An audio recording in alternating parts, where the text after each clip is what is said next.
there are numerous narrations in Sahih Bukhari and Sahih Muslim that our Prophet Muhammad ﷺ, sihr was done against him.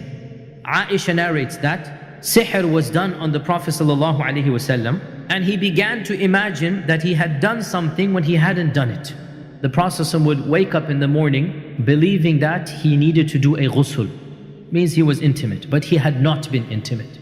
So shayateen especially love to play with this area of sexuality. That's why dreams of a sexual nature, whether a man or a woman sees them, what we call wet dreams, whether ejaculation occurs or not, but all dreams of a sexual nature, all of them emanate from shaitan. And that is why the prophets, none of them can have these types of dreams. So dreams of that nature, they come from shaitan. Shaitan plays with our minds, men and women. Now of course it's not sinful, we are not held accountable for what we dream and what happens in our sleep. So in this case, our Prophet ﷺ didn't have a dream, but he thought that he had done something natural and allowed between a husband and wife. And Aisha would tell him no. And so this was the maximum effect of the sihr. It did not affect the wahi, it did not affect his religion. All that it could affect, and it was the most powerful sahir alive at the time. His name is Labid ibn al-A'sam. The max he could do was to make the Prophet assume he had done something halal, and he hadn't done that halal thing, right? Now had that sihr been done against another human, it might have killed him. But our Prophet the effect was so minimal that he assumed he had done something that was halal. So even the effects of sihr were not haram. The imagination that he had was halal. So Aisha says that he made dua to Allah, and he made dua and he made dua to Allah. Then he said to me, he's speaking to Aisha, that I feel that Allah has inspired me how to cure myself, because I saw a dream that two angels came, two angels came, and one of them sat at my head and the other sat at my feet. And the two began having a conversation. So the first said, what is the problem of this man? The second responded, he has been mas'hur. Sihr has been done on him. The first said, who has done the sihr? The second said, Labid ibn al-A'sam. So the first one said, how did he do it? What material did he use? The other one replied, he used a comb and the hair that had been gathered on the comb and the outer skin of the pollen of the male date palm. And so he put some type of sihr inside this shell. The first one said, where is the sihr? And the second one said, it is in the well of Dharwan. So the Prophet ﷺ went to the place of Dharwan, and he returned and he said to Aisha, the date palms of this well, they look like the heads of devils.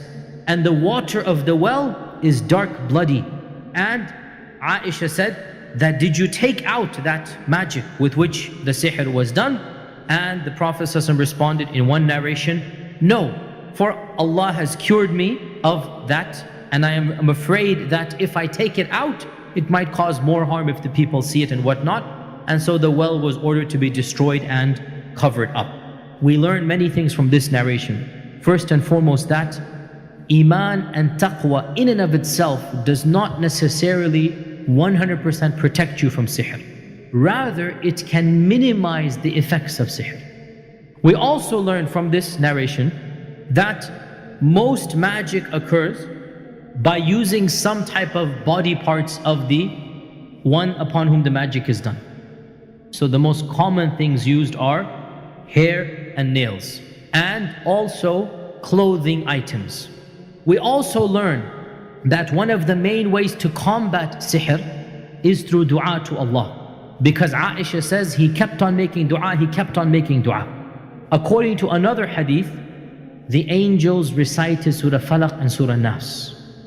And according to another narration, Surah Falaq and Surah Nas were revealed because of this occasion. So we learn therefore that Surah Al-Falaq and Surah Al-Nas are of the most powerful cures for sihr. And both Falaq and Nas basically directly or indirectly talk about sihr.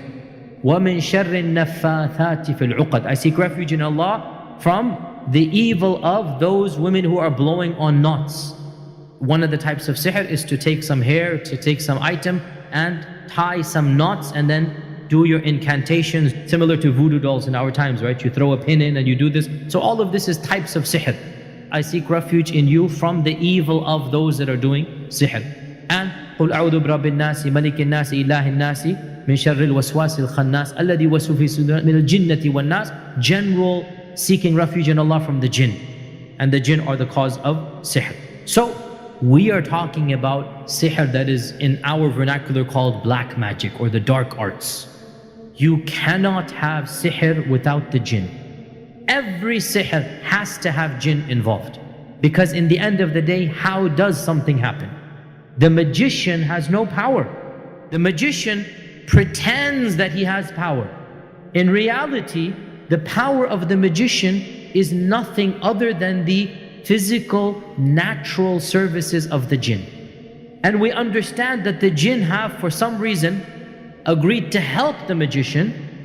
Magic is nothing other than what the jinns are naturally capable of doing. There's no supernatural, there's no mystical, there's no semi-divine. The jinns are not all powerful. Rather, Allah has given them strengths that He has not given us. And He has given us strengths that He has not given them. The jinn is basically not saying kun fayakun. Only Allah has that power.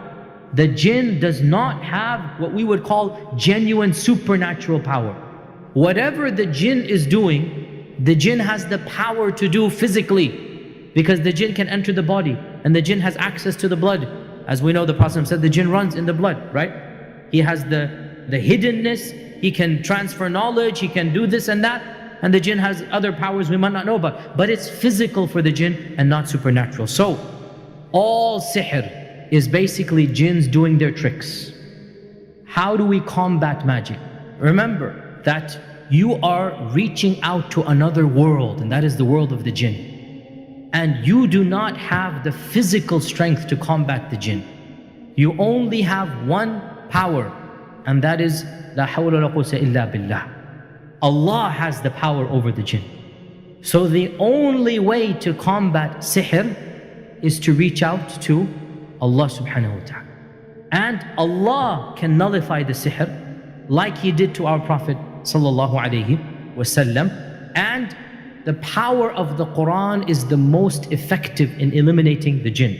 The jinns literally burn when they hear the Quran. And especially the surahs that the Prophet ﷺ told us are extra special. Fatiha, Ayatul Kursi, the last verses of Surah Al-Baqarah, the entire Surah Al-Baqarah, our Prophet ﷺ linked it to combating sihr. Falaq and Nas, right? All of these are especially powerful in combating sihr. Never, ever, ever fight magic with magic, because it'll only get you more magic, more sihr. Some of the things are okay to do, inshaAllah ta'ala, not a problem. So to write the Quran, and it has to be Quran, and put it in water to drink, not a problem, inshaAllah ta'ala. To blow the Quran onto something and give it to you, again, if it's the Quran, not a problem as well. Even to write Quran, as long as it is Quran, and put it on the body, but you have to read it, make sure it is entirely Quran. All of it has to be Quranic or adhkar. Then we say it's permissible. But if there's weird stuff that you don't understand, languages you don't understand, scripts and symbol, you don't understand, numbers, boxes, grids, all of this is communicating with the shayateen, and it's not a part of our religion of Islam. May Allah subhanahu wa ta'ala make us of those who are protected from sihr, whom the shayateen do not harm. We ask Allah's protection, we seek Allah's protection from the evil of those who blow onto knots, and from the evil of the jinn and the shayateen.